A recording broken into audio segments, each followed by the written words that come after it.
नमस्कार। प्रारंभ पर आप सभी का स्वागत। मैं अमनीश। चैनल आपने सब्सक्राइब किया है, इसके लिए आपको बहुत-बहुत धन्यवाद। वीडियोज़ को आप लगातार लाइक कर रहे हैं, इसके लिए भी धन्यवाद। वीडियो को शेयर ज़रूर कीजिए और हाँ, बेल आइकन ज़रूर चैनल का दबा के रखिए, ताकि किसी भी अपलोड की सबसे पहले सूचना आपको मिले। हमारे साथ हैं आज मंजरी जी। मंजरी जी का स्वागत कर लेते हैं सबसे पहले। मंजरी जी, बहुत-बहुत स्वागत। नमस्कार। नमस्कार, धन्यवाद। मंजरी जी, आज कई खबरें एक थाली में परोस के आपके सामने लेके आया हूँ। कई खबरें नहीं, कई डेवलपमेंट है और कई डेवलपमेंट तो ऐसे हैं, जब हम बातचीत कर रहे होंगे, रिकॉर्ड हो रहा होगा, उस बीच में भी हमें अपडेट होना पड़ेगा और इसकी महती ज़िम्मेदारी हमने आप पे दे रखी है। पाकिस्तान, खरबूजा कटेगा तो सब में बटेगा, एक ही जुमला है। अफ़गानिस्तान अब सेवा कर रहा है और पाकिस्तान में ये कहा जा रहा है कि ऑपरेशन सिंदूर पार्ट 2 चल रहा है और सिर्फ पाकिस्तान में ही नहीं, ये धमक अफ़गानिस्तान में भी चल रही है। लगातार अफ़गानी सेना ऐसे सटीक हमले कर रही है और ऐसे सुसाइड ड्रोन से हमले कर रही है, जिसकी तकनीक भारत के पास है। तो भला ऑपरेशन सिंदूर पार्ट 2 न हुआ तो और क्या हुआ?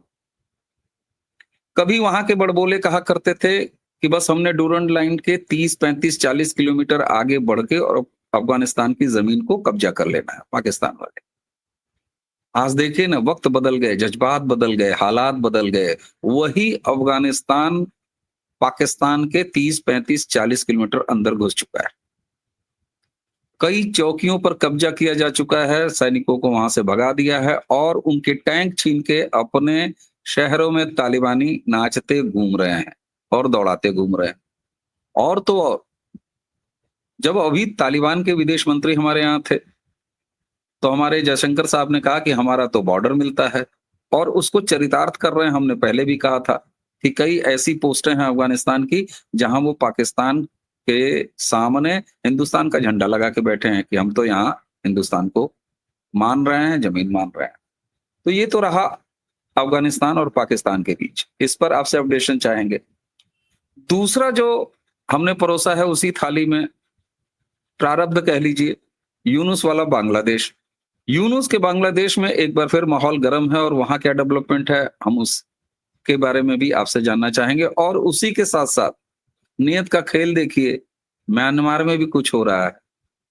इस सबके बीच में बिहार का चुनाव, गृह मंत्री अमित शाह बिहार में जाते हैं और बड़े दावा ठोक के कहते हैं कि अजय साहब, एक-एक घुसपैठियों को बाहर करेंगे। और राहुल गांधी किस तरह की सियासत कर रहा है? क्या ये चाहता है कि घुसपैठिए यहाँ पर वोट दें?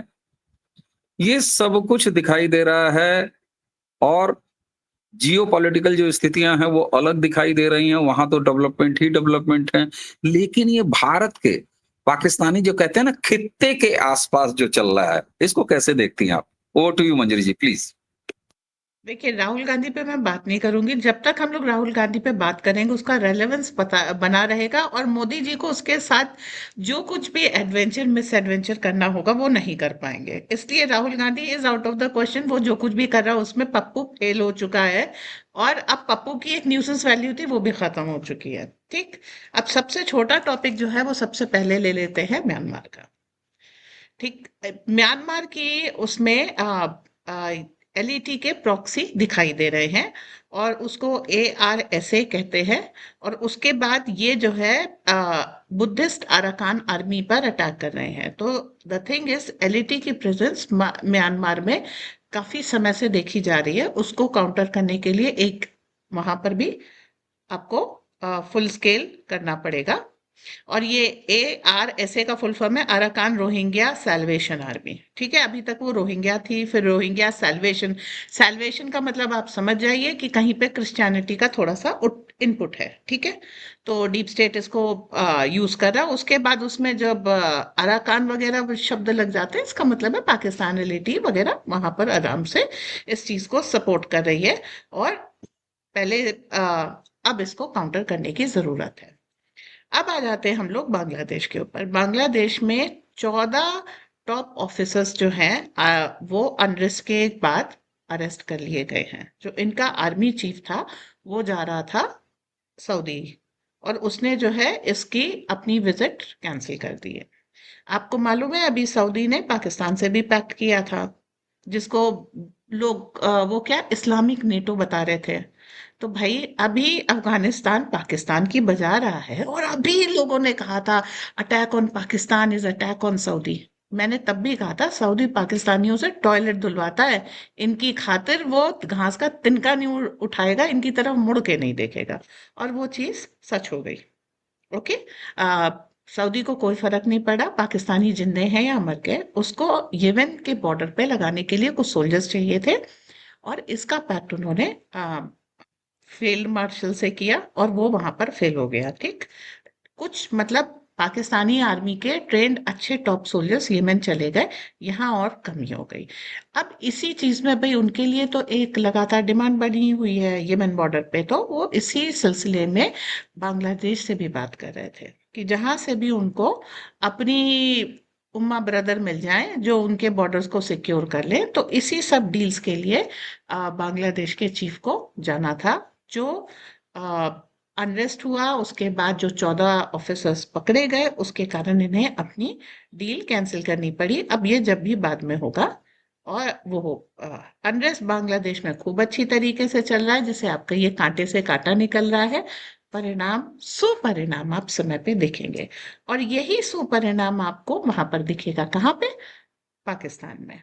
अफगानिस्तान पाकिस्तानियों को निकाल रहा है, आप क्या कर रहे हैं आपको? भाई देखिए अभी हमने मुत्तकी आए थे, हमने बात की कि हम लोग अच्छे दोस्त हैं, फिर उन्होंने कहा भाई पाकिस्तान ने 9 तारीख को हमारे ऊपर अटैक किया।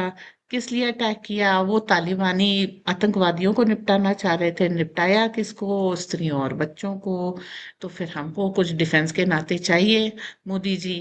ओके। तो आप हमें क्या देंगे? हम आपका जो एरिया था ना, पीओजे के वाला, जिसको पाकिस्तान ने अपने कब्जे में रखा था, उसको आपकी टेरिटरी मान करके वो कर देंगे। ठीक। ये सारी चीजें आराम से हो रही हैं, और रोज वो पाकिस्तान के नए नए पोस्ट कैप्चर करते जा रहे हैं, और भारतीय टेरिटरी मार्क करते जा रहे हैं। इस तरीके से ये सारी चीजें चल रही हैं। और इनके जो डिफेंस मिनिस्टर हैं वो पहले भी कहते रहे हैं कि हम पाकिस्तान उसका अमेरिका का डर्टी वर्क कर रहे हैं। तो अभी क्या है, धीरे धीरे धीरे डोनाल्ड ट्रम्प क्या कह रहे हैं कि इस वॉर को, पाकिस्तान और अफगानिस्तान की वॉर को मैं रोक दूंगा। 2 बार बोल चुके हैं, ठीक है। लेकिन कोई दखल दिया? नहीं। राइट। मतलब जो कुछ हो रहा है उस पे सबकी सहमति है। फिर वो एक चीज यहाँ पर मैं थोड़ा सा बोल रही हूँ डाइग्रेस होकर के, कि वो कह रहे हैं कि भारत रशिया से तेल नहीं खरीदेगा। इसका मतलब है भारत रशिया से तेल खरीदता रहेगा और आप लोग कुछ नहीं कर पाएंगे। सो यहाँ पर इंडियन स्टैंडिंग एक जगह क्लियर होती है। अगर हमने मान लीजिए दोस्ती यारी के नाते कुछ ड्रोन दे दिए अफगानिस्तान को, क्या फर्क पड़ रहा है?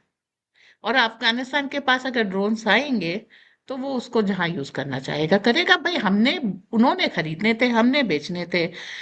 एक जैसे चाकू होता है, आप चाकू से फल सब्जी काटे या अंतड़ी, ये तो आपकी मर्जी है।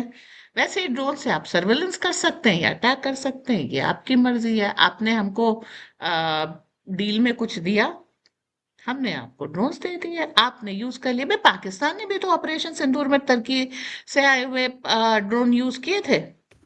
ठीक है, हम्म। अजरबैजान के, तुर्की का, सबका हाथ था। अफगानिस्तान को मिल गए भारत के, क्या बुराई बात है? ये तो सब इंटरनेशनल गेम में चलता रहता है, it's all a part of a game. Hmm. ठीक। तो हम्म। कोई बड़ी बात नहीं है। और पाकिस्तानी आराम से जो है, बहुत सारे क्लैशेस हो रहे हैं, बहुत सारे सरेंडर्स हो रहे हैं, कुछ मारे जा रहे हैं, कुछ होके विजुअल्स आ रहे हैं, और बड़े खराब खराब भी विजुअल्स आ रहे हैं। ठीक है, वो अपना काम कर रहे हैं अफगानिस्तान। पाकिस्तान अभी उन्होंने प्रोटेस्ट चल रहा था, पंजाब में भी गोलियां चलानी शुरू कर दी। ठीक है। तो इनका कोई वो तो है नहीं, अभी तक ये बलूचिस्तान पीओजे के सब जगह, केपी के सब जगह करते थे। लेकिन अब ये अपने पंजाब में भी प्रोटेस्टर्स के ऊपर गोली वगैरह चला रहे। नतीजा, प्रोटेस्ट और बढ़ेंगे, कोई खत्म तो होंगे नहीं, क्योंकि पाकिस्तान में प्रोटेस्ट करने के भी पैसे मिलते हैं, और वहां बाकी कुछ है नहीं करने को, तो जनता सड़कों पे वैसे भी आएगी, उसके पास कुछ नहीं है। और अगर आर्मी उनको निशाना बनाती है तो ये चीजें और जोर पकड़ेंगी। रही ये सवाल फील्ड मार्शल मुनीर की, तो उनकी पत्नी और बच्चे पहले ही यूएस में पनाह मांग चुके हैं, रवाना हो चुके हैं। अभी एक न्यूज़ ये भी थी कि अमेरिका के बिहेस्ट पे पैलेस्टीन के खिलाफ पाकिस्तान इजराइल का साथ दे रहा है। अभी तक पाकिस्तान में केवल एक पासपोर्ट कैंसिल था, वो था इजराइल का। इजरायली पाकिस्तान नहीं आ सकते, ठीक है। अब वो चीज भी खत्म। जो इजराइल को चाहिए वो पाकिस्तान करके देगा। लड़ने के लिए लोग चाहिए या जो कुछ भी चाहिए वो पाकिस्तान करके देगा, क्योंकि पाकिस्तान को भी पैसे चाहिए बकायदा, और कुछ नहीं। तो ये मतलब एक तरीके से कहिए कि जो ऑपरेशन सिंदूर के बाद एक नेचुरल वेंटिलेटर पे आ चुका था, नेचुरली, और इसको प्रोलॉन्ग किया जा रहा था। अब जो जहां पर जो कुछ भी लेकर के भाग सकेगा वो जाएगा। थैंक्स टू बीएलए पाकिस्तान में पेट्रोल खत्म हो रहा है, जिसके कारण धीरे धीरे आर्मी की भी मोबिलिटी अब रेस्ट्रिक्ट होती जाएगी। तो ये जो भी पाकिस्तान में हुक्मरान बैठे हैं, जिसको वो कहते हैं, उनको भी समझ में आ रहा है कि बिन पानी सब सून जैसे होता है, वैसे ही पेट्रोल के बिना आप चल नहीं पाएंगे। और वैसे भी सरेंडर के नाम पे पाकिस्तानी आर्मी तो 93,000 का तमगा कमा ही चुकी है। लीजिए साहब, अब ये ड्रोन न हुए, दिवाली के पटाखे हो गए। दिवाली आ रही है, दो चार तुम भी गड्ढा ले जाओ भैया, तुम भी बजाओ। लेकिन क्या सटीक बजाया, वाह वाह, क्या सटीक बजाया, मतलब मोसाट टाइप बजा दिया है साहब। और यही कहते हैं कि वो जो गड्ढे हैं वो कितने सटीक हैं, कि वो उतने ही सटीकता से जाके बज भी गए। यहाँ मैं एक बार फिर वापस आऊंगा, लेकिन थोड़ी देर के लिए मैं वापस जरा बांग्लादेश की तरफ चलता हूँ, क्योंकि यूनुस के बांग्लादेश के अस्तित्व में आने के बाद यहाँ बहुत सारे लोगों ने, अब मैं वो शब्द कह दूंगा तो लोगों को बड़ा बुरा भी लग जाएगा, लेकिन लोग मतलब उम्मीद से भर जाते हैं, उन लोगों के पैर हाथ सब भारी हो जाते हैं। मैं वो शब्द कहने से बच रहा हूँ कि वो गर्भ धारण कर लेते हैं। मैंने कह भी दिया कि नहीं साहब, भारत में भी हम बांग्लादेश कराएंगे, भारत में भी हम बांग्लादेश कराएंगे। नेपाल होता है तो नेपाल के नाम का सिंदूर लगा के सुहागिन बन के घूमना शुरू कर देते हैं, "ए, अब तो भारत में नेपाल होगा, भारत में नेपाल होगा।" मैं उस आदमी का नाम नहीं ले रहा हूँ जिसको आपने नकार दिया, कि उस पर मैं आप कोई बात नहीं करेंगी। सवाल ये होता है कि ये बांग्लादेश का नया डेवलपमेंट क्या है? ये क्या आर्मी के अंदर का डेवलपमेंट है? ये सरकार वर्सेस आर्मी है? ये है क्या? ये 14 ऑफिशियल्स का अरेस्ट हो जाना, ये क्या मिलिट्री ने अरेस्ट किया है या किसी अदालती आदेश पे हुआ है? ये प्रेजेंट जो अनरेस्ट है वो उसका उसका नेचर क्या है? दर्शक जरा ये जरूर जानना चाहेंगे, मुझे लगता है। अगर कोई इस पर इंफॉर्मेशन आपके पास हो। ये डिटेल्स इस पे ज्यादा अवेटेड है। बांग्लादेश की जो केस है वो सिर्फ इतना है कि बांग्लादेश जो चल रहा है वो अभी भी शेख हसीना वहां की प्रधानमंत्री है। यूनुस को डीप स्टेट ने ड्रॉप किया था वहां पर। अब कुछ भी कह लीजिए, कुछ लोग यूनुस के साथ हैं। हर कंट्री में एक चीज तो जान लीजिए, डीप स्टेट होता है ना, जो उस कंट्री के में पैरेलल सत्ता चलाना चाहता है, उसको हम डीप स्टेट कहते हैं। तो वहां पर भी एक इस तरीके के कुछ लोग हैं। तो उन्होंने क्या किया कि कुछ लोग शेख हसीना के साथ है और कुछ लोग यूनुस के साथ है, क्योंकि यूनुस का एक्चुअली कोई बेस नहीं है। यूनुस के साथ जो लोग हैं उनका सबसे बढ़िया चीज ये है कि वो यूनुस की आड़ में अपना काम करेंगे, अपनी सत्ता चलाएंगे। सबको मालूम है यूनुस का कोई ग्रिप नहीं है बांग्लादेश की पॉलिटिक्स में।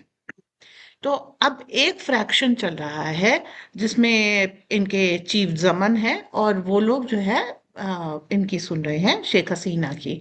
अब शेख हसीना कहाँ है? शेख हसीना दिल्ली में बैठी हैं, ओके। और वहां मतलब भारत से बांग्लादेश की सरकार चल रही है, और काफी चीजें उस हिसाब से हो रही हैं जैसे भारत चाहता है। अब उसका रेजिस्टेंस कहीं पर आएगा। उम्मा, काफिर, जिहाद, सूझना बिल्कुल एकदम, मतलब ये कह लीजिए कि एक सेकेंडरी है, सेकंड टू द नेचर है। तो ये हुआ है। अब इस जो अरेस्ट हुए हैं उसमें मेजर जनरल हैं, कर्नल्स हैं, और इंटरनल क्राइम ट्रिब्यूनल जो होता है उसके थ्रू इनको गिरफ्तार किया गया है, ओके। तो ये जो है इसके कारण जमन ने अपनी जो विजिट थी उसको कैंसिल किया है। और इस चीज को नॉर्मल करने के लिए पूरी आर्मी में अभी उनका रीशफल वगैरह होगा और इनके जो संगी साथी हैं वो सारी चीजें आइडेंटिफाई की जाएंगी। यूनुस का सिर्फ नाम है, क्योंकि एक चीज जान लीजिए, यूनुस की एक्चुअली आर्मी पे कोई पकड़ नहीं है, पुलिस पे कोई पकड़ नहीं है। यूनुस केवल स्टूडेंट बॉडीज के साथ, जेंजी के साथ आए थे और वो जेंजी इनको छोड़ करके जा चुकी है और वो इन यूनुस से इंडिपेंडेंट अपना इलेक्शन वगैरह सब कुछ लड़ रही है।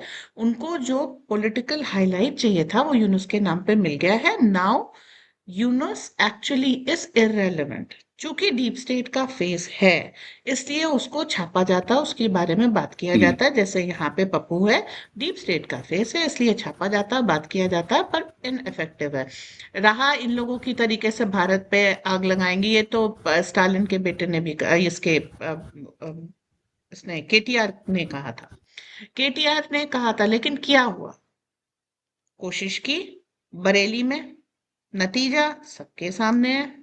कोशिश की कुशीनगर में, नतीजा सबके सामने है। जहां जहां में भी इन्होंने कोशिश की, आ, गोधरा में कोशिश की, कुछ नहीं हुआ। ये जो इनकी जेंजी थी वो भारत में आकर के फेल हो गई। ओके। तो सपने देखने पे सबको हक है, पैसे मिलते हैं इसके लिए, इंतजामात किया कराए जाते हैं, लेकिन अल्टीमेटली जो बुलडोजर है, अच्छा बुलडोजर को यूएन ने भी मान्यता दे दी, वहां पर भी इसकी तारीफ हो गई कि ये चीज अच्छी है। तो वो प्रैक्टिकलिटी आपकी भारत में इम्प्लीमेंट नहीं हो सकती, क्योंकि भारत में लॉ एंड ऑर्डर बहुत अच्छा है। और इधर जो मैंने बरेली वगैरह में देखा कि भाई पुलिस वालों को सिंघम बनने का शौक बन गया। वो भाई साहब जो घोड़ा दौड़ाते हुए गए थे, मैंने कहा इतना तो फिल्म में अजय देवगन जितना इन्होंने बरेली नहीं, की सड़कों पे कर। सुप्रिटेंडेंट ऑफ पुलिस हैं और वो बड़े तेज तर्रार अधिकारी हैं। मैं तो अभी बरेली संयोग से होके भी आया। बरेली हम्म, बड़ा शांत, बड़ा मस्त। मैंने लोकल से भी बात की, बड़ा आनंददायक बरेली। और बरेली के कुछ जगहों के खाने मुझे बड़े पुराने समय से पसंद है, तो मैं वहां भी गया। खूब सारी बातें बरेली में बिल्कुल अमन चैन है। और मजे की बात यह है कि मौलाना जो है वो बेचारा जमानत नहीं मांग रहा। उसको जमानत नहीं मिल रही वो तो अलग बात है। अरे भाई, मांगोगे तब ना मिलेगी। तो जमानत का अभी तक इनिशिएटिव ही नहीं लिया मौलाना की तरफ से। लोग जा रहे हैं, वकील साहब चिल्ला रहे हैं कि अरे अरे मौलाना भाई हम जमानत ले रहे हैं। बोला अबे चुप रहे भाई, योगी जी के साथ बड़ा मजा आ रहा है, उनकी पुलिस के साथ बड़ा मजा आ रहा है, हमको अभी जमानत नहीं। और ये सच हाँ है, बंदा मैं ठीक है। मजाक नहीं कर रहा दर्शक। मौलाना तौकीर ने अभी तक अपनी जमानत एक बार भी प्रस्तुत नहीं किया अदालत के सामने। ये सत्य है। क्यों? हमने वीडियो करके रखा है हमारे यहाँ, देख लीजिएगा। सिंगल वीडियो है, मैंने बड़े आराम से बताया उसमें कि क्यों जमानत नहीं मांग रहा तौकीर रजा। एक चीज हाँ, ऐड कर दूं, बरेलवियों का हाल देख करके देवबंदी सीधे हो गए। मदनी साहब का झुका हुआ सर और एक अदब भरी जबान हम मुत्तकी से मीटिंग के समय देख चुके हैं। ये एक समय दुनिया भर को आग लगा देंगे, ऐ कर देंगे, वह कर देंगे, कि बड़ी धमकियां देते थे। अभी वो जो विनम्र चेहरा है, दो फिरके थे, एक बरेलवी एक देवबंदी। बरेलवी सीधे हुए, दूसरे बंदे को सीधे सीधे मैसेज अपने आप पहुंच गया। इसके अलावा जो यूपी में एक बड़ा अच्छा हुआ कि आपने ठीक है पॉस्को वगैरह लगाया, लेकिन वो अदालतें नेचुरली लेफ्टिस्ट के साइड है। तो उन्होंने क्या किया कि उस चाइल्ड रेपिस्ट को छोड़ दिया। उसका कल एनकाउंटर हो गया और ये बहुत तगड़ी मैसेजिंग है कि जो चीज अदालतें फेल कर देंगी वो ग्राउंड रियलिटी पे पुलिस इंप्लीमेंट कर देगी। तो इस जेंजी के ऊपर, जो जिस जेंजी के ऊपर बैठ करके ये लोग ये कह लीजिए कि तीर बंदूक तलवार चलाने के प्लान कर रहे थे, उसका बहुत बुरा अंजाम है। और अभी बंगाल में कल एक रैली निकली है जिसमें सबके हाथ में मशालें थी। ओके। और ये एक संदेश है, आरएसएस ने 84 दफ्तर खोले वहां पर, जिसका सुपरिणाम आपको बंगाल में दिखाई दे रहा है। सो परिवर्तन का समय है। जितनी भी चीजें हैं वो फर्स्ट टाइम रियलिटीज हैं। और उनका कोई मतलब, वो कहना चाहिए text book example pre exist नहीं करता है जी। बिल्कुल ठीक बात है। अच्छा, अंत में मैं चाहूंगा कि ये जो अफगानिस्तान और पाकिस्तान के बीच में चल रहा है, और हमको जो बॉर्डर उनके साथ जोड़ना है, इसका कोई टाइम टेबल आपके पास नजर आता है? आपके ख्याल से कोई टाइम टेबल? भाई दिन तारीख तो कोई नहीं बता सकता, लेकिन अब तो ये जाहिर है, और मैं एक बात को लेके जरा परेशान हूं कि जितना तीखा रिएक्शन आना चाहिए था पाकिस्तान से, मैं मतलब पाकिस्तान के कई कंटेंट क्रिएटर से मेरी बात भी होती रहती है, तमाम जगहों पे मैं व्हाट्सएप वगैरह पे भी जाता आता न्यूज़ रहता आते हूँ। रहते हैं। लेकिन दिक्कत ये है कि वो ऐसा लग रहा है कि जैसे वो नोटिस ही नहीं ले रहे। ये छोटी चीज़ नहीं है। सन्नाटा क्यों है पाकिस्तान की तरफ से कि पीओजे के जा रहा है? क्योंकि वो हाथ से ऑलरेडी निकल चुका है और पीओजे के निकल चुका है, बी बलूचिस्तान निकल चुका है, सिंधु में एग्जिस्ट करने में प्रॉब्लम है। अब समस्या पाकिस्तान के पंजाब में है, जो इनका गढ़ हुआ करती थी, और वो भी अब नहीं बच रहा है। लाहौर में जिस तरीके से सारी चीजें हो रही हैं, इनके लिए कहाँ जाएं? ऐसे ही थोड़े भाई, अपने आप को फील्ड मार्शल की पदवी दी है जिस इंसान ने, उसने खुद की अपनी फैमिली भगा दी। इसका मतलब है, और वो ये कब गई है? ऑपरेशन सिंदूर के बाद गई है, फेज 1 के बाद गई है। तो आप समझिए वो खुद ही मान रहे हैं कि हम जंग हार चुके हैं। अब यहाँ पर गिनती के दिन है, फिर किसी डिंजी से, किसी तरीके से मुझे जो है निकाल लिया जाएगा। ये लेकिन बात उसके लिए हमारे पास अज्ञात बंदूकधारी है भाई। मोदी जी ने एक चीज पे विश्वास रखी, उन्होंने कहा था पहलगाम अटैक के लिए जो जो जिम्मेदार है मैं उनको नहीं बख्शूंगा। और आप ये सोचिए कि वो 2-4 मदरसे उड़ा करके मोदी जी चैन से बैठ गए होंगे, तो साहब ऐसी बात नहीं है। नहीं, नहीं, चैन से मास्टरमाइंड। बैठना तो कोई सोच ही नहीं सकता। उन्होंने तो कहा था भई ऑपरेशन सिंदूर चलता रहेगा और खाली पॉज़ है। अब हम बैठ के रिमोट थोड़ी ना देख रहे हैं कि कब पॉज़ बटन हटाओ फिर पॉज़ हो गया। तो उसमें जो है, इसके मास्टरमाइंड मुनीर साहब थे, और मुनीर साहब को भी पता है। मतलब एक से तो आप ये देखिए पहलगाम अटैक के बाद क्या चेहरे पे चमक थी, और अब बुढ़ाती छा गई है। तो फर्क है, टेंशन और सारी चीजें दिख रही है। पाकिस्तानी आर्मी बीएलए जैसी अनट्रेन्ड आर्मी को नहीं संभाल पा रही है। पाकिस्तानी आर्मी एक वेल ट्रेन्ड, और उसकी एक हायरार्की है, सब कुछ है। वो बीएलए जैसे फाइटर्स को नहीं संभाल पा रही है। अब तालिबान, ठीक है, आप कह लीजिए कि they are battle hardened, but they are not trained as per, जैसे एक विंग है वो सप्लाई का, एक विंग है वो एस्पियोनाज का, एक विंग है जो फाइटिंग का, उसमें भी 3 है, एयर और ये सब। तो वो उस तरीके का well defined organized army Taliban नहीं है, लेकिन ये उनको भी नहीं संभाल पा रहे। और पुलिस की तो क्या कहें, हाथ में वेपन है, वेपन अच्छा, बंदूक होना एक बात है, गोली भी है, ठीक है, लेकिन चलाने की हिम्मत और जज्बा नहीं है। अरे! वो सैकड़ों की झुंड में गिरफ्तार करके ले जा रहे हैं बीएलए वाले और बलूची उनको परेड कर रहे हैं, वो सर नीचे झुका हुआ है। वो थप्पड़ों से मार-मार के तालिबानियों ने उनके सेना के लोगों के वीडियो बनाए हैं। हाल तो उनका ये है। तो आपने एक चीज़ मैंने कैलेंडर आपसे पूछा था और आपने एक बात कह के कि इसमें कैलेंडर क्या बताना भैया, उनका रिएक्शन क्या आना है? क्योंकि पीओजे के का काम लग चुका है। अब बस इतना ही है कि मोहल्ले को कब पता चले, जब थाली पीटी जाएगी, नहीं, पटाखा ना जलाया थाली जाएगा तो पिटेगी, मोहल्ले को पता लगेगा। ना हाँ, मिठाई बटेगी। क्यों? क्योंकि क्लीन अप ड्राइव बहुत, अब जैसे आपने 370 खत्म की थी, ठीक है, थाली उस दिन पीट दी थी क्योंकि ये भारत में बहुत बड़ा मुद्दा था, लेकिन मिठाई नहीं बंटने दी थी। राम मंदिर में मिठाई नहीं बंटने दी थी। मोदी जी मिठाई नहीं बंटने देंगे। हाँ, जब पीओके खुद ही कह रहा है वहां के लोग कि हम भारतवासी हैं और मोदी हमारे प्रधानमंत्री हैं, तो हो गया ना। जनता की गुहार, जनता जिसको राजा मान ले वो राजा होता है। बिल्कुल, बिल्कुल। ठीक। और एक चीज़ और बॉलीवुड में भी हम लोग देखते थे कि जनता की बेहद माँग पर एक बार फिर रोज़ाना 4 शो 70 एमएम पे आप देखिए। तो ये इसी तरह की चीज़ है और इसीलिए मैं एक चीज़ और कहता हूँ कि ये भारत को हिंदू राष्ट्र बनाओ, भारत को हिंदू राष्ट्र बनाओ। मैं कहता हूँ नहीं भैया काहे को बनाओ?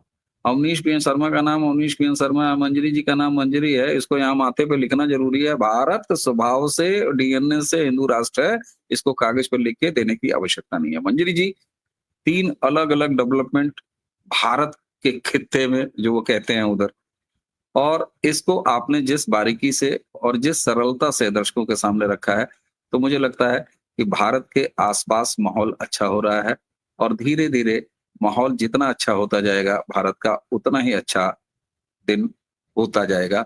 भारत के आसपास, क्योंकि पड़ोसी थोड़ा ठीक रहे ना, ये बढ़िया है। और जो गंदा पड़ोसी है फिर वो खरबूजा कट जाए और जहां जहां बंटना हो वहां वहां बंट जाए। मंजरी जी। खरबूजा भी हमारा हाँ, है और खेत भी हमारा है। हम इसको बंटने नहीं देंगे, क्योंकि मोहन भागवत जी ने कहा है, याद रखिए, हमारे एक कमरे को हमने किसी को दिया था, अब हम उस कमरे में अपना सामान लेके जाने वाले हैं। इस शब्द पे गौर कीजिए, वो कमरा पाकिस्तान है और सेना और पुलिस हमारी जाएगी, ये बिल्कुल। बटेगा नहीं।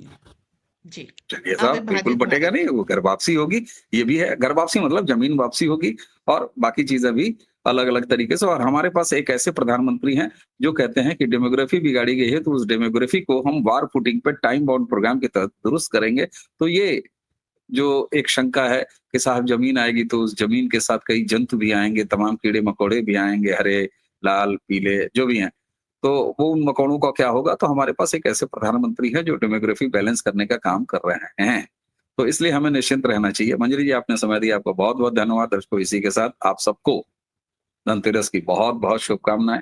जब आप ये वीडियो देख रहे होंगे तो आप धनतेरस की तैयारी में लगे होंगे, लेकिन समय निकाल के वीडियो जरूर देख लीजिएगा। और छोटी दीपावली की भी तैयारी करिएगा, और दीपावली आ रही है उसकी भी तैयारी कीजिएगा। तो मंजरी जी, आपने समय दिया, एक बार फिर आपका धन्यवाद। चैनल आपने सब्सक्राइब किया है, इसके लिए भी आपको बहुत बहुत धन्यवाद। वीडियोस को लाइक करते रहिए, शेयर करते रहिए और बेल आइकन जरूर दबा के रखिए। तो आइए, मुझे यानी अवनीश और मंजरी जी दोनों को आज्ञा दीजिए। नमस्कार, प्रणाम, जय जय श्री राम।